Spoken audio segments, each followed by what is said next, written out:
Well, you can go ahead and find a seat. My name is Pastor Cory. If I've not had the pleasure of meeting you yet, I am the lead pastor here. And it's so good to gather here this morning, and I am mostly excited that it's snowing.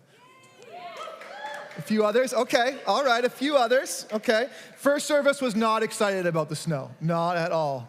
Not at all.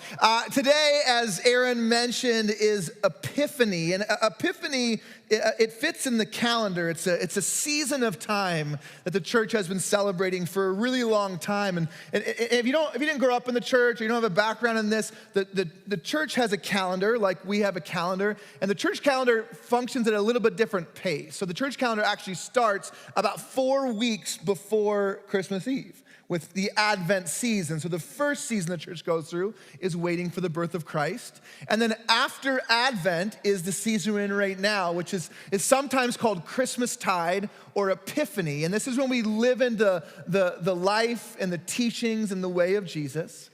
And then the next season we get into will be Lent. And this is when we follow Jesus through his last days alive and into his death and then into his resurrection, which we'll celebrate on Easter Sunday morning. And the next season after that is sometimes called Eastertide. It's the tide that Easter began, this resurrection began, that leads us through what the church calls Pentecost, or the birth of the church, where it all began. So that takes over about half of the church year. And so for me as a pastor, when I'm teaching in a church, I will teach through the church calendar and that season. And then the other half of the year, the remaining months, is what we call ordinary time. And that's kind of when we get to talk about whatever we want to talk about, right? So what this ensures is this discipline that we live into, that every year we are going to walk with Jesus every single year. So every year we're going to live into these stories and into these rhythms that the church has been living into for thousands of years. What this does is it keeps us grounded in the way of Jesus, keeps us centered in Jesus, but also keeps us connected with the church global. That churches of tons of different denominations and practices are following this same calendar and have been doing so throughout history. This is part of how we work through our teaching calendars. We think about the things we're going to focus on and sit in throughout our calendar year. The most traditional Epiphany story is the story from the song, We Three Kings. Is that one, right? It's the story of the three kings, or what is referred to in most texts as the three magi. And what's going on in this story is Jesus has been born, and there's some buzz around it. There's some people saying, this child is the king of the Jews. And this makes another king really uncomfortable. King Herod is really uncomfortable with anyone else having that title. And so King Herod wants to know where this Jesus is. And in the story, he calls together these three magi and says, can you find me this Jesus that everyone is talking about? He tells them it's because he wants to give him a gift. But if you read the story, the whole story, what you realize, what he actually wants is to eliminate Jesus. He wants there to be no threat to his power in any way. So he calls together these magi. Now, these magi, the magi of the day, they were kind of like part astrologer, like they would kind of look to the stars, part spiritual director. So people might have this like spiritual question or this dream that they think is spiritual, they want interpreted. And so they go to these magi to help them figure out where they wanted to go. And so he calls together these magi. Now, these magi were probably pretty good at what they do if the king was calling them in for this job. And he sends them out on this mission, and these magi go out, they see this star in the sky that is peculiar to them. And so they think, well, maybe we should follow that star. And they do, and they follow that star, and they find themselves finding Jesus. Now, in this moment, they have some decisions to make. They could give their bounty to Jesus, or they could turn Jesus in for a bounty, right? But what do? They stay and choose to worship this king that was born in a barn rather than worship a king in the castle. See, this would have been a career-altering moment for these magi. I mean, one of the most powerful people in the world has called them in to do a job that nobody else could do. Like this moment in your career will be the kind of moment that you've longed for and waited for, this kind of discovery for the Magi. It was a career-defining moment, but instead they've chose to have the trajectory of their life completely changed because of the epiphany of Jesus. And this is just like the first epiphany. And if you were to read through the Gospels, you would see how many other people have the option to change the trajectory of their life because they've encountered Jesus. This happens over and over and over again. If you read the Gospels, you'd read about fishermen who changed the trajectory of their life because of Jesus. You'd read about tax collectors who changed the trajectory of their life because of Jesus. You'd read about mothers who changed the trajectory of their life because of Jesus. You'd read about slaves who changed the trajectory of their life because of Jesus. You'd read about soldiers who changed the trajectory of their life because of Jesus. You'd read about all kinds of people who have the trajectory of their life changed because of Jesus. Do you know? It is possible to change the trajectory of your life. That you can be on one path and encounter something that completely changes your future. Jesus does this over and over and over again for people. In fact, the first church, the church in Acts, as they kind of began to figure out how they were going to organize themselves, as the book of Acts continues, people start referring to that sect of Jews, these Jews who were present at Pentecost, that were early church, as people of the way. Other people start calling them people of the way because the way they lived their life was peculiar. It was different, that their entire trajectory as a community was changed because of their encounter with Jesus. That these people, they had a way about them. They had a way that they prayed together, the scripture says, that was maybe a little bit different. A way that they practiced hospitality around tables together that was a little bit different. They were building their lives not just around the Torah or their history, but starting to build their lives around the stories of Jesus. That was a little bit different. The rhythms of showing up for each other were a little bit different, that they were really consistent in showing up to the temple and continuing with their Jewish practices, but they were also showing up in each other's homes for each other. That they had these rhythms that were similar to things of past, but were taking new root. Last Sunday was a peculiar Sunday. It was a Sunday that fell on New Year's Eve. And so we had a kind of a special New Year's Eve service here together. And last Sunday, I brought these envelopes out. Inside of this envelope is a letter that I wrote to our family, our church family, our community. 5 practices, these 5 practices that have really started in the book of Acts that have carried the church since then. Practices of prayer and table, practices of word around the person of Jesus, practices of giving and generosity, and practices of showing up for each other. And in this envelope is a bit of an inventory. There's those 5 practices, and there's 3 different habits that you could tie to any of those practices. So if you're good at doing math in public, that's 15 different habits that you could potentially take on for this year. And then there's 2 pages of glossary explaining all those different habits, okay? There's like 5 pages in this envelope. Because if you would like to take on a new habit this year that maybe could frame the trajectory of your life, I encourage people to pick up these envelopes, but I only made 50 of them. Because if you take it, I want you to take it as a commitment to sit with it, read through it, pray through it. And if you want to take the next step, in there is a place where you can circle or check the different habits you want to take on this year. You can bring them back and place them in our offering receptacles. And when we get them back, either me or someone else from our church will provide you with some resources to help you stick with that habit through the year. So I didn't make one for everyone. If you would like to take one today on your way out, there's still some sitting back there. You can do that. But Epiphany invites us to consider trajectory. And so today what I want us to do is we're going to sit with our first reflection moment. 3 questions I want us to look at today. 3 questions. The first one is, what is the star you are following? This is an important question. I think sometimes we can be following a direction and just kind of not even be really aware or intentional about it. What is the star you are following?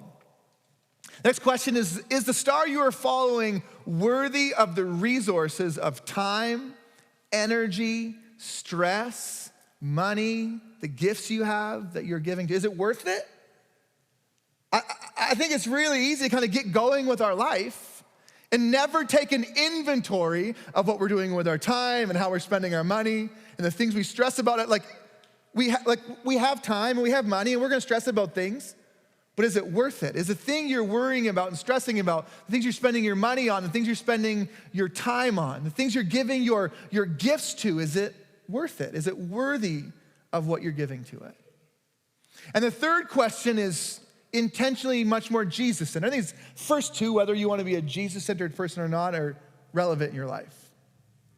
But this last one is particularly about the way of Jesus. Is the trajectory of your life leading you toward a way of life that confirms or conflicts with the Jesus we read about in the Gospels? So when you look at the trajectory of your life, when you look at that trajectory, are you moving in a way that you are increasingly moving in a way of Jesus or in a way that conflicts with the way of Jesus as described in the Gospels?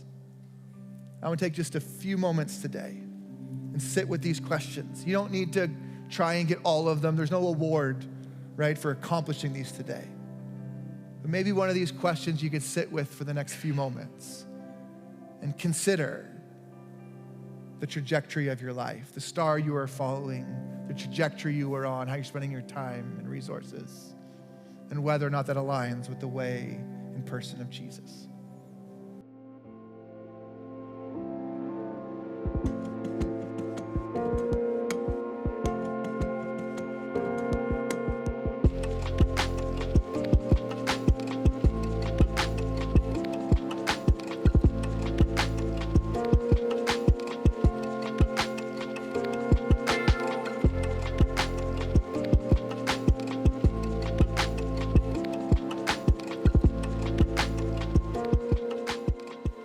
The second story of Epiphany, maybe a little less common than the three kings story, is the story of Jesus being baptized. This is the story where the epiphany is that Jesus is both human and divine. See, Jesus' cousin, John the Baptist, was a bit of a wild man. He was this field preacher, or actually more commonly like a lake preacher. He would stand at the cusp of a lake and people would come and listen to him preach and teach about this. He was proclaiming this kingdom that was coming through this person of Jesus. He was talking about Jesus. And he would invite people in light of this to what he would say, change your heart and change your life. And then if you want to do that, to come and be baptized. And so people would then come forward into the water and John would put them under and take them out as a symbol that they want to change their heart and change their life. This is why baptism today, we still baptize people in the church that want to change their heart and change their life in light of Jesus. And this is why baptism today still is not a step that you earn, but it's actually a first step in the way. It's an early step that before you do everything, but before you feel like you have to accomplish all these things, baptism is actually predates all of that. It says once you're at a point where you're like, yeah, I want to change my heart and life in the way of Jesus, the next step is to get baptized. And so Jesus shows up one day as John is preaching. And then he comes down through the crowd and says, John, I'd like you to baptize me. And John, as you can imagine, is a little taken back. Like, I'm not going to baptize you. You're who we're being baptized into your movement. And Jesus says, no, I want you to baptize me. And so John eventually agrees and he baptizes Jesus. And as Jesus comes out of the water, there's this dove that comes down from the sky, this symbol actually of God's Spirit being with Jesus and with us. And then this voice from the heavens says, this is my son with whom I am well pleased. Which, if you know the story of Jesus, is a shocking moment because Jesus is about to do some really incredible things in his life. He's about to spend the next 3 years in his life doing some really heroic stuff. But before Jesus does any of that is this moment of divine affirmation. It's this moment where we are reminded even today on Epiphany that we don't earn the approval of God, that we don't earn the favor of God, that God gives it freely, that you are a child of God, and anything else you do is just a part of that or inside of that affirmation. After Jesus is baptized, then he goes into the desert and for 40 days wanders a desert. And there's this kind of this like famous text where Jesus is tempted by Satan. And his temptations are really important. The nature of each of these temptations are really, really important. He's faced with these temptations where he's gonna have to remember who he is, right? He's gonna have to remember this affirmation from God. So he faces these temptations. It'd be really easy for him to neglect this dove and be sucked in by the desert. This first temptation is Satan comes to Jesus in the desert and he challenges Jesus to produce for himself. This is what he says in Matthew chapter 4, verse 3. If you are the Son of God, tell those stones to become bread. I mean, Jesus is hungry. He could have done it. But Jesus resists the temptation. It's a cue for us as gospel readers to pay attention to how Jesus never uses his divinity to take care of his own needs. He's always using his divinity to take care of other people's needs. The next temptation is about this entitlement to power. Satan comes to Jesus in the desert and says, take control, apprehend, get this, what you deserve, and command the angels concerning you. Jesus, you shouldn't have to deal with this. You shouldn't have to deal with this. Apprehend what you deserve. Use your power. Use your power for your own good. It's this note, this cue for us as Jesus readers, as gospel readers, that Jesus never uses his divinity to gain more power for himself. And the third temptation is this allure of popularity. Satan brings Jesus up to this mountaintop and shows him all of these cities, all of these people, all of these economies, and says, all of this I will give to you. All of it will be yours if you'll bow down and worship me. It's this cue that Jesus never uses his divinity to gain popularity with others. See, Jesus teaches us in the desert that the means do not justify the ends. I mean, Jesus giving in to any of these temptations would be reasonable. I mean, he's the Son of God, he's divine. What is he doing being weighed down by the desert? He has all the power in the world to not be hungry. Why is he wandering the desert hungry? He has all the power in the world to put on a show and be a really popular person. Why is he not doing any of this? Because for Jesus, the means do not justify the ends. And if the dove dies in the desert, Jesus has missed it. He's missed it. I think this is a really compelling part of who Jesus is. There's nothing compelling about a really powerful person using all of their power to feed themselves, right?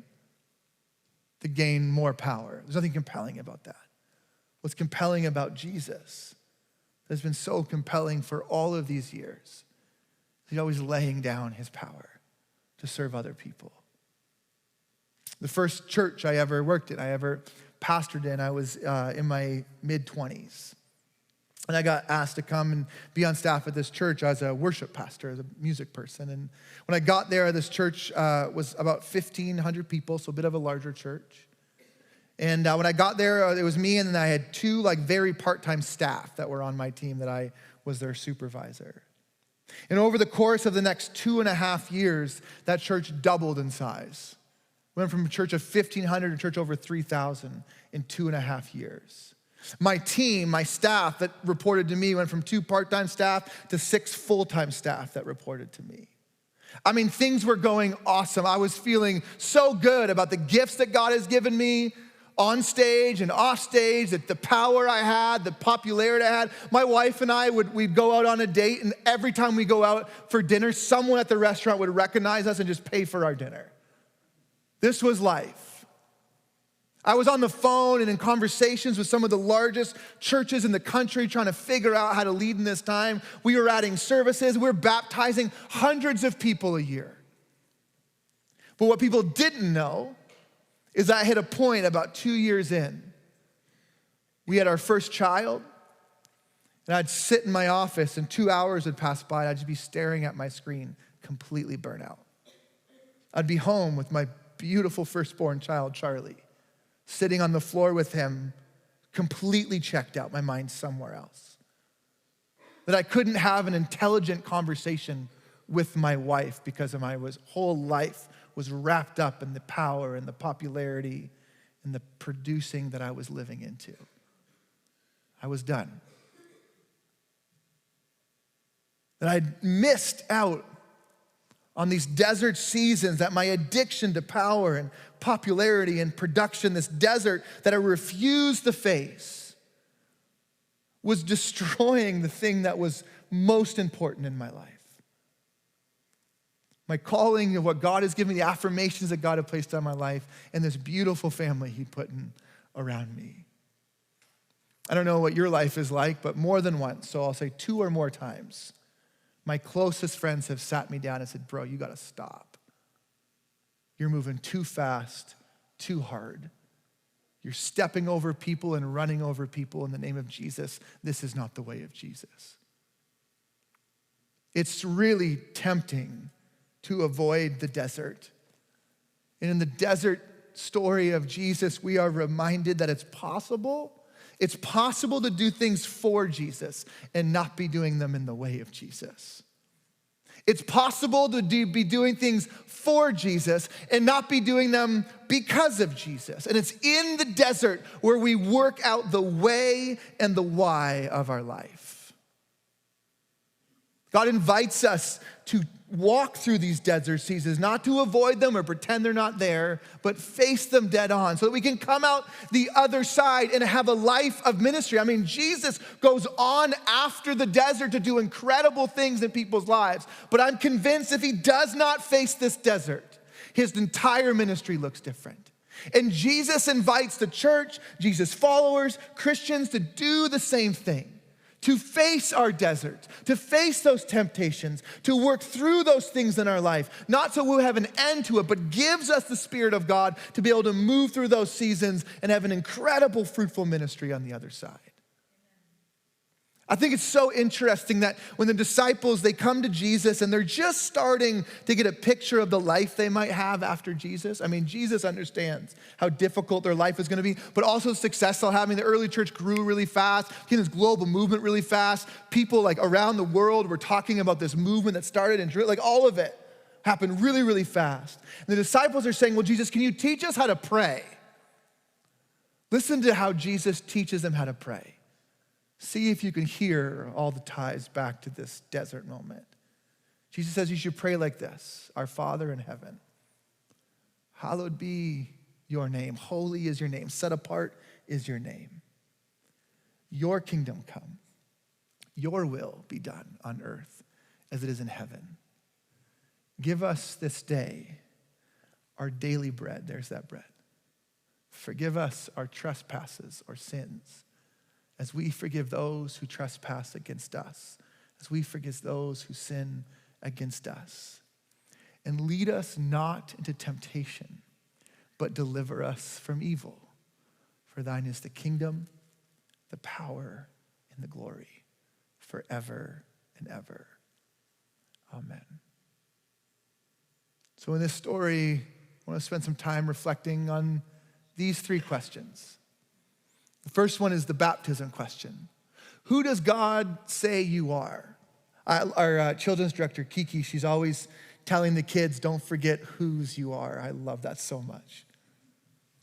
But it's the baptism question. Who does God say you are? Before you've produced anything, before you've shown any kind of power in your life, before you've accomplished anything, who does God say that you are? The baptism question.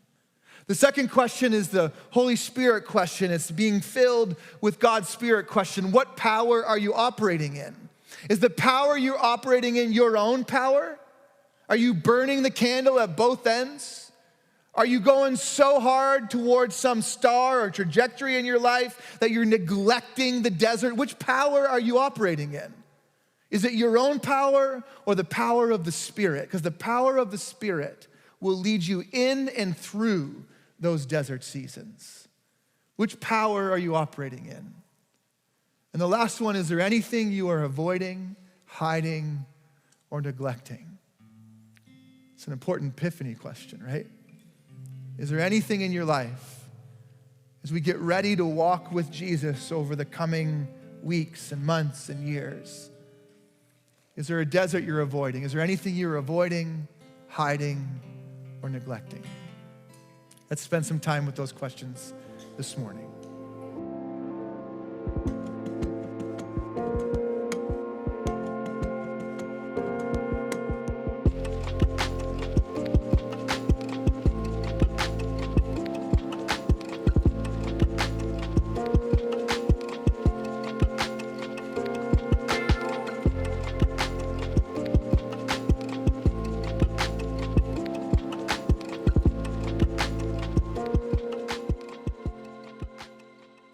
Third gospel story today is Jesus' first miracle, where Jesus turns water into wine at this wedding. I love this miracle because I love wine. His first miracle, Jesus is at this wedding where he turns water into wine. He's at this wedding and he's there with his disciples and his mother is there. And this wedding has run out of alcohol. The open bar got a little too open, if you know what I'm saying, right? And they get to the end and this would be like an embarrassing moment for the family. For the family to run out of wine at this wedding would have heaped a little bit of shame on the family. And Jesus' mother comes to Jesus and said, Jesus, can you do something about this? I mean, no one, like Jesus knows. I mean, Mary's mother knows Jesus divine, but not everybody knows this yet. And there's this conversation between Mary, his mother, and Jesus that I actually want to read it today. It's a little bit comical. It's meant to be, I think, actually to be a little bit humorous as we read it. John chapter 2 describes the moment like this. On the third day, there was a wedding in Cana of Galilee. Jesus' mother was there, and Jesus and his disciples were also invited to the celebration.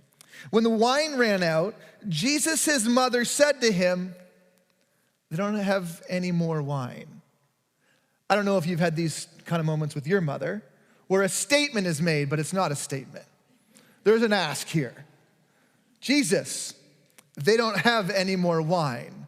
And you can tell Jesus is maybe a little bit annoyed by this chosen way of dialogue. He says, woman, what does that have to do with me? My time hasn't come yet. Just a little piece of advice. Don't ever call your mother woman. Woman, what does that have to do with me? My time hasn't come yet. Jesus knows what this has to do with him. He knows very well what mom is implying. Jesus, it's time. And Jesus is saying, it's not my time. What's awesome is that his mother, I'm not skipping any lines here. His mother then turns to the servants and says, do whatever he tells you. She knows he's gonna do it anyway. Because in the very next line, Jesus is like, all right, get the buckets of water, bring them in, get them ready, and he turns the water into wine. This moment, I love that, like Jesus' mom knows it's Jesus' time. But what Jesus is dealing with here, and maybe why this moment is a little bit tense, is this relationship between two kinds of time. In the Greek, there's two different words for time. There's chronos time, which is like chronological time. We understand this, right? It's a clock or your calendar, the things you have on your schedule. This time that just happens chronologically. But then there's this kairos time, depending on who your Greek teacher is, you might say it differently.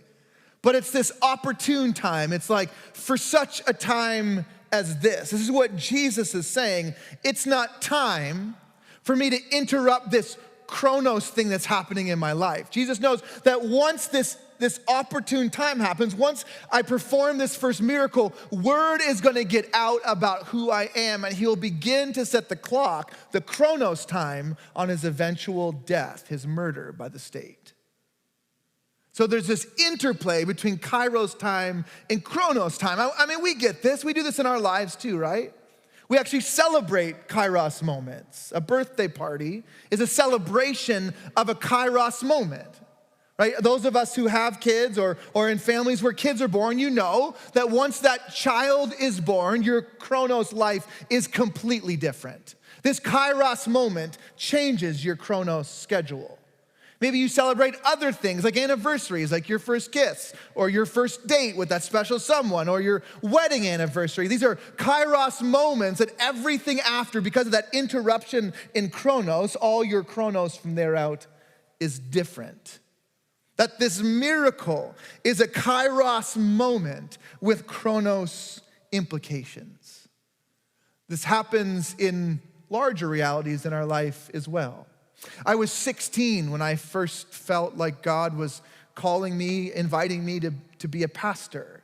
At 16, my Chronos plan was to give my life to hockey. I was 16. But I had this moment where I really felt like God was saying to me, I want you to give your life to the church. I had this Kairos moment where I said, okay, right?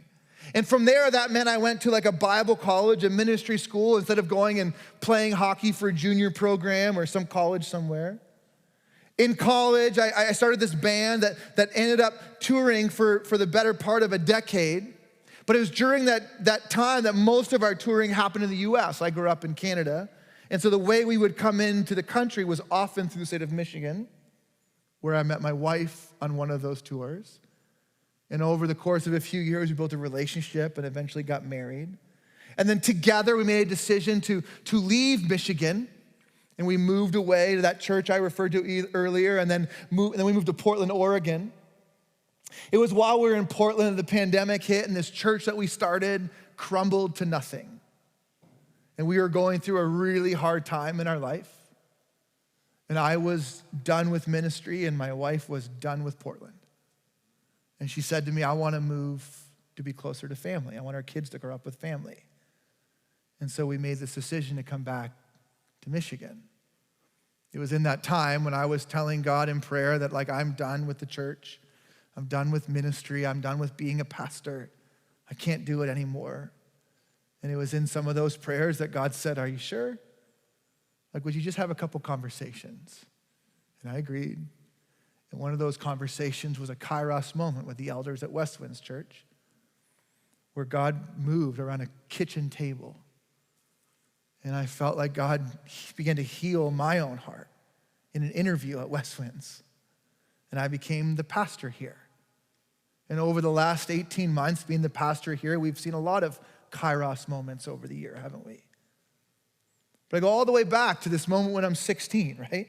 A Kairos moment that completely reordered the chronos of my life. That my life today, crazy to believe it, goes all the way back to a decision I made when my prefrontal cortex wasn't even fully developed. A Kairos moment that can change your chronos life. And for Jesus, this moment changes that, and this invitation of epiphany, I think sometimes it's an invitation of epiphany, is to begin to open our hearts up again to some Kairos moments. It's so easy in our life, or even over the course of a year, to get so caught up in my plans and my schedule, and I've got this already figured out. God, I know what I've got set for the next 20 years. My schedule is set, and my family is set, and my bank account is set. I'm ready to go. I got my career plan. I know what I want. I'm doing it. I'm getting it done. I've got a plan. I wrote down all of my New Year's resolutions. I'm going to do it. I got this. I'm good to go. But Epiphany is this reminder that God is at work in our world. And there's these Kairos moments that happen that we're invited into over and over and over again that will disrupt our Chronos life, our Chronos plans, if we're open to them, if we're available for them, if we're paying attention to them. And so on this Epiphany, we're reminded again to perhaps open ourselves up again, to surrender our Chronos life to these Kairos moments. See, I think that Jesus actually wants to do in our lives what he does in the water that day. That these Kairos moments actually, they change us too, right? These kairos moments take this thing that was water, this just really ordinary thing, into this beautiful, peculiar thing called wine that in this moment begins to actually overflow. The abundance of it overflows in the lives of other people. And I think it's so easy if we're not paying attention to these kairos moments, if we're willing to step into them, God will actually change us in the meantime. As a part of that, he changes who we are. And that overflow of our life, that healing in our own life, can begin to spill out and heal other people's lives. So when we don't step into these kairos moments, we don't just miss out on what God might want to do in us, we also might miss out on what God might want to do through us. That this invitation from God is to step into these moments and step into this life where God is consistently changing us and healing us and engaging us to change us and also heal our world. Some of you might remember, you might not remember, but it was a year ago today that I had a kairos moment standing right here. It was Epiphany last year. I preached this same sermon. And at the end of the message, I felt like God say to me, tell them you're going to preach this same sermon in 1 year. And I don't know. I wonder if maybe there was someone sitting there that day that was having a kairos moment, that God knew a year later you'd need to be reminded of that thing that God was calling you into then. That maybe there was somebody here sitting here on that day that God today wants to remind you that he's still working that healing out in your life. That today God wants to remind you that that kairos moment is not done, that he's still reordering your steps. That there's still a good work happening in your life an entire year later. That maybe all of this, that moment a year ago, was just for one person this weekend to have that moment. I think that that's the kind of kairos stuff that God does. That he'll reorder a whole church calendar. He'll reorder like a preaching schedule. That he'll reorder the rhythms of a community, the chronos of a community for one person's wedding. For one person's moment. What kairos might God be doing in your life? That maybe he started a year ago, or maybe it was 6 months ago, or maybe it was 2 days ago, or maybe it was 4 minutes ago. But how might God want to be pressing into your life in this season? So we've just got one question of reflection to finish today. And I think this question is maybe the bravest one. So what might God be inviting you into? What might God be inviting you into? What might your next step be? What is that healing that God is inviting you into? What is that relationship God is inviting you to lean into? What is that desert God is inviting you to name, that secret you have that needs to no longer be a secret? What is that little bit of generosity God is inviting to open you up towards? What is that person God is inviting you to invite to your table? What is that story you might need to root yourself in? What is that reminder in your life, that affirmation that God maybe gave you at some point in your life and you've just kind of forgotten about it or buried it that needs to be resurrected? What might God be inviting you into on this Epiphany?